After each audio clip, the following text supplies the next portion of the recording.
Alright guys, welcome back to my Propelify series. This is the second video. If you missed the first one, you can watch it up here. And this one is about the future of tech and policy. I hope you enjoy it. Company to your company directly, how are the travel bans and the uncertainty about H-1B affecting the way you're hiring, the way you're investing? So you want to start, Jackson? Yeah, I mean, so that personally hits home with me. I mean, I'm an immigrant. I came over when I was 1. My parents brought me over, escaped the Civil War.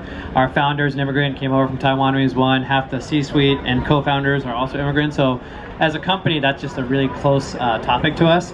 And I'd say at least half of our company, a lot of them engineers, developers, are on H-1B visas that we sponsor. So not only is there a direct impact on an emotional level for us as a leadership team and as an organization, but the employees that we hire and some of the most valued employees who built the company when it was a 4-person company in a garage. So for us, that was just a really, really personal thing. And you know, we signed up to New York Tech Startup, a petition against the immigration ban to let everyone know that, listen, we know we have customers in the red states who actually probably support it, and we had to be careful about how much we are vocal about being a startup. You know, we're not quite profitable yet, we're still building and growing, but we also believe in certain values, and I think we're a value-driven company, and that's really important to us to stand by that regardless of what people may think. So that was one of those issues and instances where we have been fighting it, and we'll continue to fight it because we know how important it is to our people, and ultimately if the H-1Bs continue to get cut back, that will also have a huge impact on our business and the way we run it. So it's close to home for us. Do you want to take it? Yeah, I mean, I think this is one of the top issues. As Howard said, we have, I believe it's 509 active portfolio companies, and our companies win and die by talent.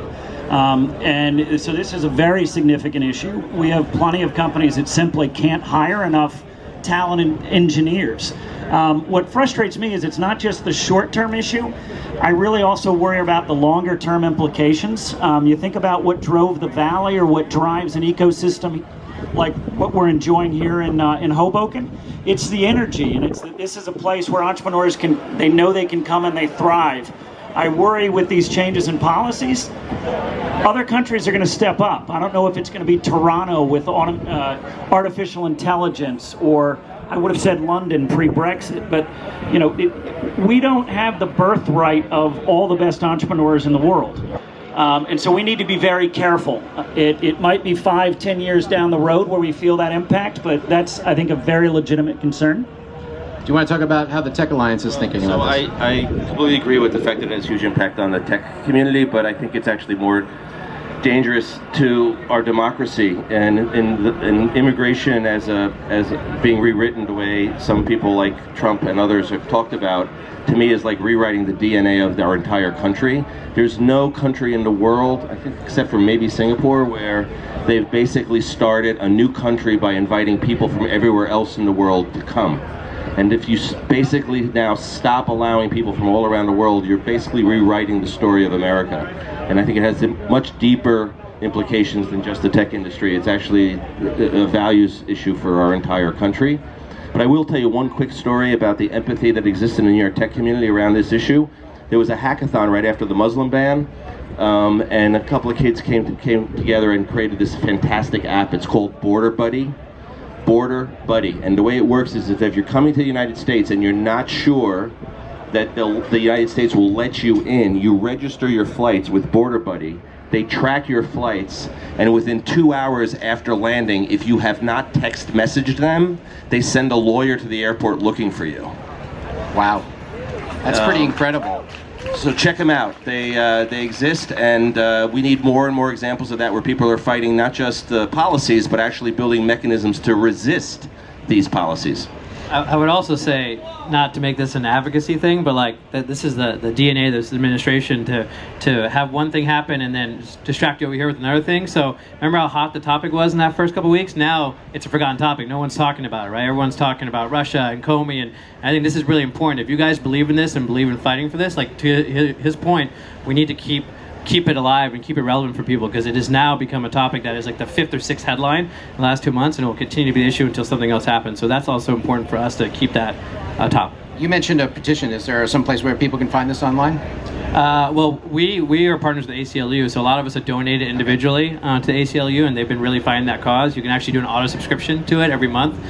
So that's been more on an individual level as a company, but the tech community has actually rallied around this, and we did do a petition when it first launched, so we need to do more there, though.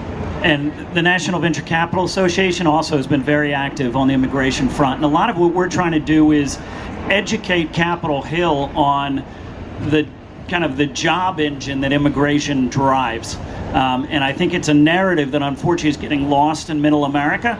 But if you want to get the attention of senators and congressmen, talk about job creation. And so I think that's the way we need to turn the narrative. The short answer on net neutrality is that the telcos and the cable companies that have monopolized or duopolized all of the networks that we all use every day are, if net neutrality did not exist, they would be able to give preferential treatment to people who paid them more for their content to get delivered through those networks than everybody else. And net neutrality is a set of rules that got established by the FCC and the Obama administration to guarantee everybody equal access, so that if there's a single mother who's got a blog about life in Bushwick, Brooklyn, and she wants to publish that and get to her subscribers, she has as much equal access to the network as Procter & Gamble, NBC, or any other organization. And unfortunately, under this current administration, as was mentioned earlier, they're talking about rolling back those rules. So today's vote was basically the first step in a process to roll back those rules and give those the monopolies of the cable industry and the telco industry the right to charge companies more and give preferential treatment, and therefore it's unequitable, and we're going to see this having huge impact on our politics and making sure that diverse voices get heard, that stories like the one that we just heard about the tampon tax get heard, and that we hear the proper stories about immigration as opposed to the lies and the fake news that we hear now. So how does this affect portfolios that you're talking to, Scott? I mean, obviously you have people who are creating great content. They want to get it out there. What's the venture capital industry? Yeah, I'd say this issue, net neutrality and immigration, are probably our two biggest issues, other than the carried interest tax, but I won't go into that. The issue from our perspective, it really puts young companies at a risk, and it puts the cable companies and the owners of the pipes in a toll taker position. I think at the end of the day, the impact or how they choose to impose those tolls is still unknown, but it's got to be real scary for you all in the audience if you're creating a content business and you might have to pay a tax to get to consumers. I mean, that's crazy. Another implication that we're seeing, and I think it's one of the reasons you saw Yahoo and AOL get acquired, you're going to start to see verticalization because the owners of the pipes are going to want to take advantage of that. So there'll be a temporary M&A bump, but I think the long term is certainly negative for startups, and we're going to try to fight it.